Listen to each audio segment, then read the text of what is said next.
una de las causas más importantes, si no es la principal causa de ceguera irreversible en el mundo. ¿Qué significa que es reversible? O sea que mediante una operación un paciente que está ciego puede recuperar la visión, ¿sí? Únicamente la patología que tiene es catarata, a diferencia de otras patologías irreversibles como ceguera por glaucoma, por maculopatía y otras enfermedades que no tienen solución. Una vez perdida la vista no hay solución. ¿La catarata qué es? La catarata es la pérdida del cristalino, de su capacidad de ser transparente. La pérdida de la transparencia del cristalino se llama catarata. Cuando se pone opaco uno de los lentes que tiene el ojo, se llama catarata. El ojo es una estructura que tiene una serie de lentes como si fuese una máquina de fotos. Tiene un lente adelante que es la córnea, un lente en el medio que es el cristalino. Estos dos hacen que la imagen se enfoque en la retina, que es el procesador que tiene el ojo. Cuando el cristalino pierde su claridad o transparencia, aparece la catarata, que es lo que causa la disminución de agudeza visual en un principio. Muchas veces la gente pregunta, ¿las cataratas se operan? Y sí, las cataratas se operan. Hay cataratas leves que se puede esperar y que con ayudas ópticas pueden mejorar la visión y un paciente puede llevar una vida normal. Hay otros casos que los dejan avanzar mucho y realmente empieza a dificultar la vida diaria y sus actividades cotidianas. En ese caso no hay otra que operar. Y después, otra pregunta que me hacen es si trae complicaciones la catarata en sí. En la mayoría de los casos, mucha gente espera o demora la cirugía de catarata y no pasa nada, la mayoría de las veces, pero hay un pequeño porcentaje que se pueden complicar, que es el luxe cristalino, que genera una reacción inflamatoria, que el mismo tamaño de cristalino desencadene un glaucoma agudo o distintos tipos de glaucoma, y en ese caso hay que salir corriendo a solucionar los problemas que generalmente son graves y que pueden llevar a una disminución permanente de la visión. Por lo tanto, la catarata, cuando empieza a afectar la visión, o según si el oftalmólogo después de un análisis sugiere que es mejor operar, mejor conviene operar la catarata. Este es el primer lente que tiene el ojo, que es la córnea. El segundo lente, que está acá en el medio, es el cristalino. Este es el que cuando se pone turbio y deja de ser transparente, se llama catarata.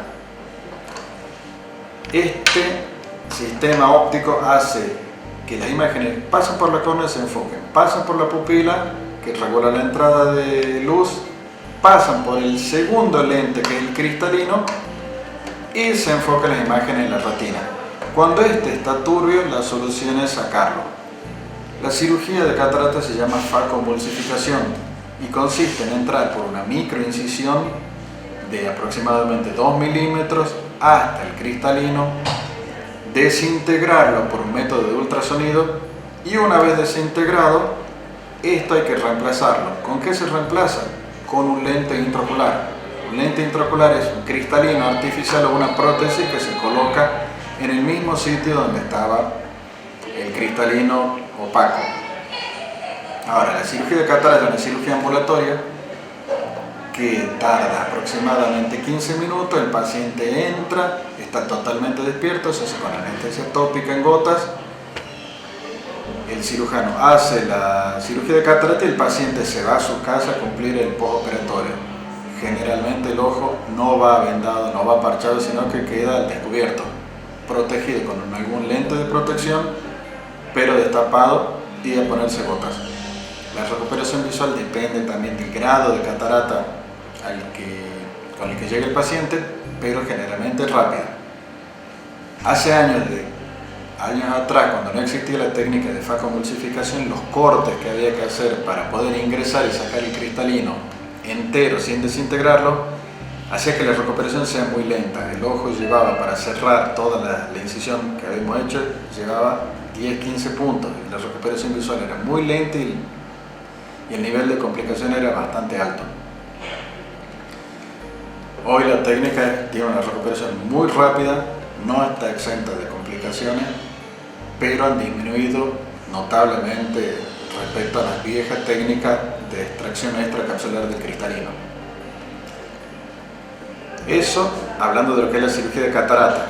Ahora, una vez que hablamos de que vamos a sacar la catarata y vamos a poner un lente intraocular, también hay que saber qué tipo de lente intraocular vamos a poner. Normalmente lo básico es poner un lente intraocular que ponga el ojo enfocado para ver de lejos. O sea que el paciente usaría poco o nada de anteojos para ver de lejos. Sí usaría anteojos para ver de cerca.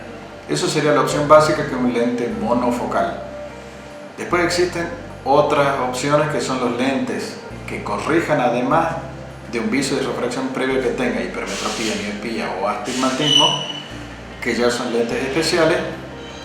Por ejemplo, un lente tórico que corrija un paciente que tenía un astigmatismo alto, se lo puede reducir prácticamente a cero, o que el paciente pueda ver casi las 10 filas sin necesidad de anteojos, de lejos hablamos.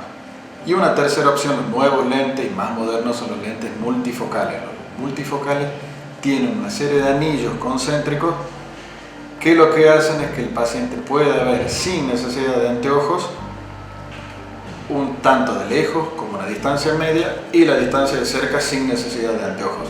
Eso sería lo más evolucionado, que son los lentes multifocales. Incluso los lentes multifocales pueden también ponerse en pacientes que tengan vicio de refracción como astigmatismo, o sea que corregiría la presbicia, el astigmatismo y una miopía o hipermetropía. Corregiría 3 vicios de refracción con un solo lente intraocular.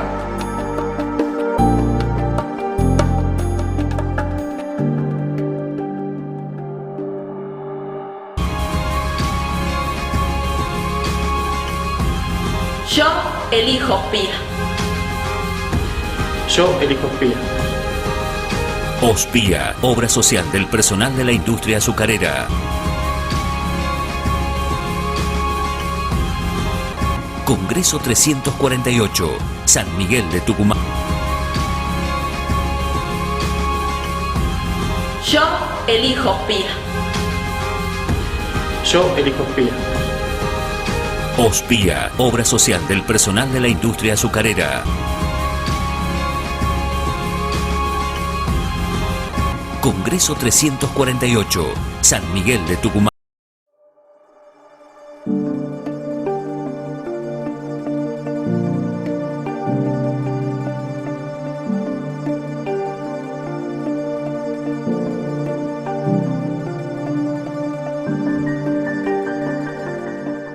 Otra consulta frecuente que tenemos en el consultorio de oftalmología es el glaucoma. ¿Qué es el glaucoma? Muchos me preguntan, o muchas personas vienen diciéndome: doctor, siento presión ocular en los ojos. Y todos vienen con el miedo de tener glaucoma. El glaucoma en realidad es una enfermedad silenciosa en la mayoría de los casos. ¿Qué es el glaucoma? El glaucoma es una enfermedad caracterizada por un aumento de la presión intraocular de los ojos, por una disminución del campo visual y por una lesión en el nervio óptico.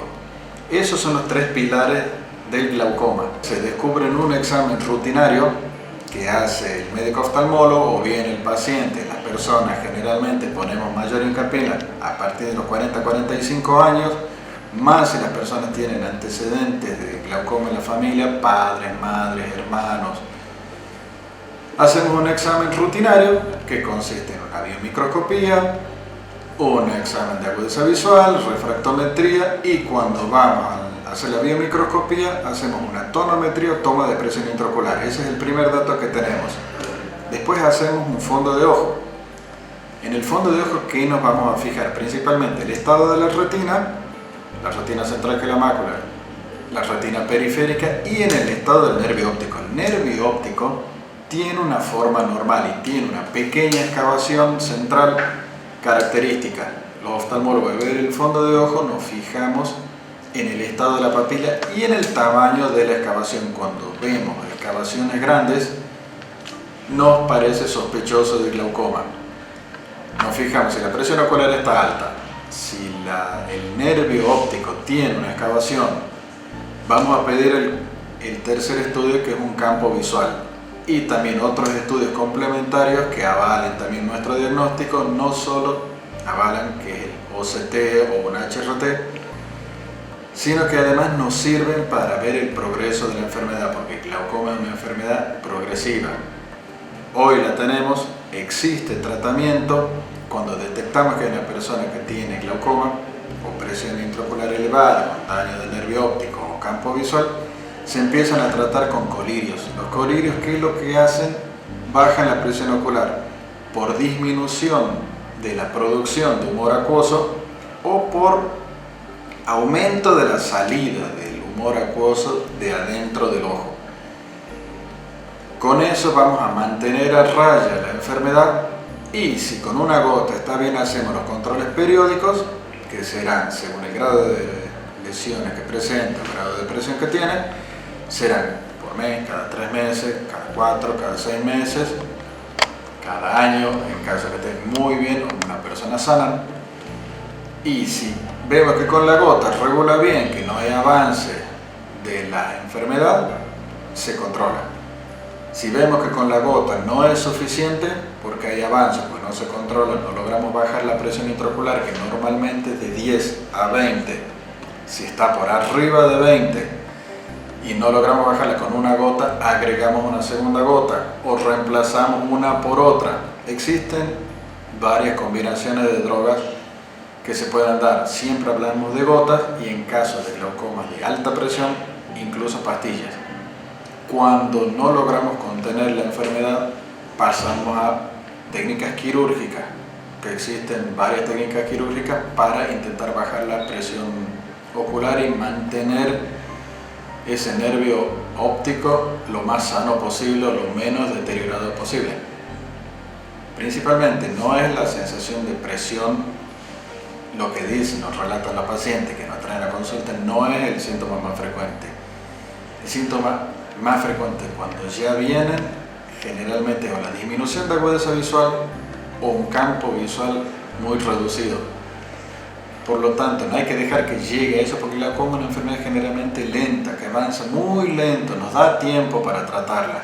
Llegar a estados terminales es un fracaso, ya sea del sistema de salud que no reduce al paciente, de la familia que no hizo la consulta, no llevó al paciente a controles, o un abandono del tratamiento en la mayoría de los casos. Gente que se le dice tiene presión ocular, pero te responden yo no siento nada, no tengo nada, no hay enfermedad, y llegan después de años, aparecen con daños terminales y prácticamente o ciego o llegando a la ceguera, y ya con pocas probabilidades de frenar la enfermedad.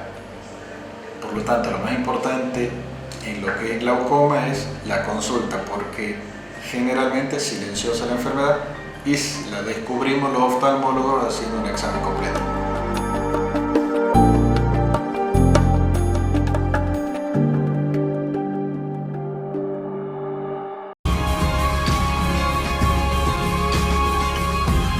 Yo elijo Pía. Yo elijo Pía. OSPIA, obra social del personal de la industria azucarera. Congreso 348, San Miguel de Tucumán. Yo elijo Pía. Yo elijo Pía. OSPIA, obra social del personal de la industria azucarera. Congreso 348, San Miguel de Tucumán.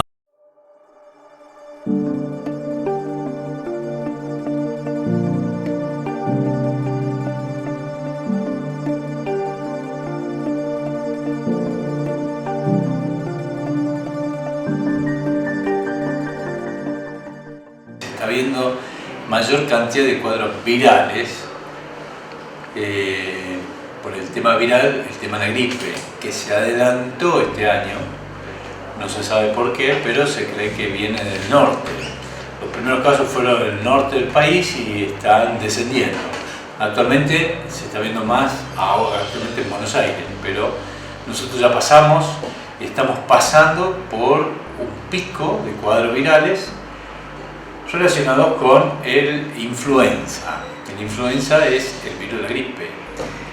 Hay diferentes tipos y lo que producen, y se está viendo en muchos casos en los niños sobre todo, son cuadros faringolaringeos, que es el que produce el 70% de los casos de los cuadros virales en los niños, el parainfluenza, que produce una gran inflamación de la vía aérea, tanto de la parte laringea, que ocuparía toda la parte de las cuerdas vocales, de la glotis, que sería la cuerda vocal, de la supraglotis y la de la tráquea.